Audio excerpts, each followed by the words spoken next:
စနိုင်းမတွေကိုကြောက်လာပြီလို့အင်တာဗျူးတစ်ခုမှာမမျှော်လင့်မဲပြောထွက်လာခဲ့တဲ့အင်းချစ်ချောပရိသတ်ကြီးအင်ထောင်ရေးမှာတတိယလူဝင်လာရင်အစင်မပြေတာဖြစ်ပြီးတော့အင်ထောင်တောင်ကွဲကွာတတ်ပါတယ်နော်ဒီနေ့မှာတော့အစိုးရနေဝင်းရဲ့ရုပ်ရှင်ဇာတ်ကားကြီးဖြစ်တဲ့ကပ်ပူးလေးရုပ်ရှင်ကားကြီးမှာသမီးလေးအရာရာနဲ့အတူမိသားစုလိုက်ပွဲတက်လာခဲ့တာဖြစ်ပါတယ်တာယာတဲ့မိသားစုလေးဖြစ်ပေမဲ့နေဝင်းရဲ့အနားမှာကောင်မလေးတွေဝမ်းဝိုင်းလေနေရကြောင်းအင်းချစ်ချောကတော့သဘောထားကြီးပေးပါတယ်အင်တာဗျူးတစ်ခုမှာတော့အင်းချစ်ချောဟာအိမ်တော်ရေးဖောက်ပြန်တာမကောင်းတဲ့အကြောင်းပညာပေးပြောနေချိန်မှာစနိုင်းမအရန်နေကနေလေသူကကြောက်နေရတယ်လို့ပြောပြလာခဲ့တာဖြစ်ပါတယ်။သူကဟာသားအနေနဲ့ပြောလိုက်ပေမဲ့ပရိသတ်ကြီးကတော့နေဝင်းနဲ့အခုအတွဲညီနေတဲ့ပိုးမမီသားကိုများပြောတာလားဆိုပြီးတော့ထင်နေကြပြန်ပါတယ်။နေဝင်းကတော့သမီးလေးအရာရာကိုပွေးချလာပြီးတော့သမီးလေးနဲ့အင်းချစ်ချောကိုပွဲထုတ်လာခဲ့တာဖြစ်ပါတယ်။ပွဲထုတ်နေတဲ့အရာရာရဲ့ပေးများမှုတွေကိုတွေ့မြင်ရမှာဖြစ်ပါတယ်။အရာရာလေးကအတက်ပတက်လေးဖြစ်တာကြောင့်သူ့ရဲ့အမေအင်းချစ်ချောကတော့အရာရာလေးရဲ့ဗီဒီယို update လေးတွေကိုTikTok မှာအမြဲတင်ပေးခဲ့ပါတယ်။ဒါကြောင့်အရာရာရဲ့ပရိသတ်ဖန်တွေကလည်းအများကြီးပါပဲနော်။ဒီတော့ပရိသတ်ကြီးနာမည်ကြီးနေတဲ့ယောက်ျားကိုရထားတဲ့အတွက်ကြောင့်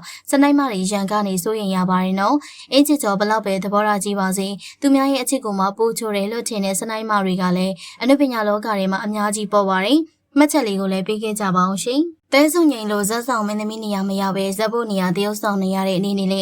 းပရိသတ်ကြီးအခုဆိုရင်တော့အနေနဲ့လေးအင်ကဒါရိုက်တာဝိုင်းရိုက်ကူမဲ့ပိုးဖလန်မျိုးမို့ဆိုတဲ့ရုပ်ရှင်ဇာတ်ကားကြီးမှာမင်းသမီးအဖြစ်နဲ့ပါဝင်တရုတ်ဆောင်ဖို့ဖြစ်လာခဲ့ပါတယ်။ဒီဇက်ကားအတွက်လည်းအတော်လေးအားခဲပြင်ဆင်နေတာကိုတွေ့ရပြီးတော့ဒီဇက်ကားမှာနေလေးအင်ကဇက်ဆောင်မင်းသမီးမဟုတ်ပဲဇက်ရံမင်းသမီးနေရာကနေတော့တရုတ်ဆောင်ရတာဖြစ်ပါတယ်။ဒီကိစ္စကပရိသတ်တွေကြားမှာအမျိုးမျိုးပြောစရာဖြစ်နေခဲ့ပြီးတော့တဲဆုငိန်ဇက်ကားစရိုက်တုန်းကဇက်ဆောင်မင်းသမီးနေရာကိုတရုတ်ဆောင်ရတယ်။နေလေးအင်ကတော့ဇက်ပုတ်ဝေးဆိုပြီးတော့တဲဆုငိန်ရဲ့ဖန်တွေကအလောင်းပြောင်ကြပြန်ပါတယ်နော်။နေလေးအနေနဲ့လေသူမရဲ့ပထမဆုံးရုပ်ရှင်ဇက်ကားကြီးမှာပရိသတ်တွေစိတ်မပြတ်စေရအောင်အစွမ်းကုန်စ조사သွားမှာဖြစ်ကြောင်းနဲ့ဒီအခွင့်အရေးကိုအမေအရဆုတ်ခိုင်းပြီးတော့သူမရဲ့အရေးချင်းကိုတတ်သိပြသွားမယ်လို့ဆိုပါတယ်။အလှမဲ့လောကကနေရုပ်ရှင်လောကစီကိုခြေလန်းစတင်လိုက်တဲ့နေလေးအိမ်တယောက်တဲဆုငိန်နဲ့အတူနာမည်ကျော်သွားမလားဆိုတာစိတ်ဝင်စားစရာပါပဲနော်ဒီတော့တခြားသောအနုပညာရှင်တွေနဲ့အတူရုပ်ရှင်ကားကြီးအဖြစ်ချပြလာမယ့်နေလေးအိမ်ရဲ့အနုပညာခြေလန်းအသစ်ပေါ်မှာပရိသတ်ကြီးကရောဘယ်လိုမြင်ကြလဲဆိုတာမှတ်ချက်လေးတွေပေးခဲ့ပါအောင်ရှင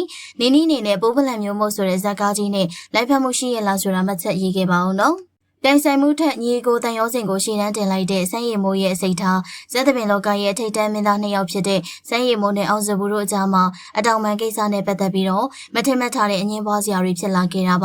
ါပရိသတ်တွေကြားမှာတော်တော်လေးကိုကြရက်ထသွားစေခဲ့ပြီးအားပေးကြတဲ့ပရိသတ်တွေကြားမှာလည်းတစ်ဖက်နဲ့တစ်ဖက်အပြန်အလှန်အခြေအတင်ငင်းခုန်မှုတွေရှိလာခဲ့ရပါဒီလိုအခြေအနေမျိုးမှာမင်းသားဆန်းရင်မိုးရဲ့တုံ့ပြန်ပုံကတကယ့်ကိုအစဉ်အတန်းရှိလှပတဲ့မင်းသားတယောက်ရဲ့စိတ်ဓာတ်ကိုပြသလိုက်တာပဲဖြစ်ပါတယ်ဆန်းရင်မိုးဟာဖြစ်ပေါ်လာတဲ့တင်းမာမှုတွေအပေါ်မှာဒေါသနဲ့မတုံ့ပြန်ဘဲအလွန်ကိုသဘောထားကြီးစွာနဲ့ရန်စကားတွေကိုရှောင်ရှားခဲ့တာပါနော်ပြဿနာကိုပြဿနာချင်းထိတ်တိုက်မတွေ့စေပဲအေဂျင့်နဲ့နီလန်းနဲ့သာကြိုက်တွဲဖြည့်ရှင်းခဲ့တယ်လို့ဝေဖန်နေတဲ့ပရိသတ်တွေကိုလည်းစိတ်အေးထားကြဖို့တောင်းဆိုပြီးတော့အကောင်းဆုံးထိန်းနိုင်ခဲ့တာပါ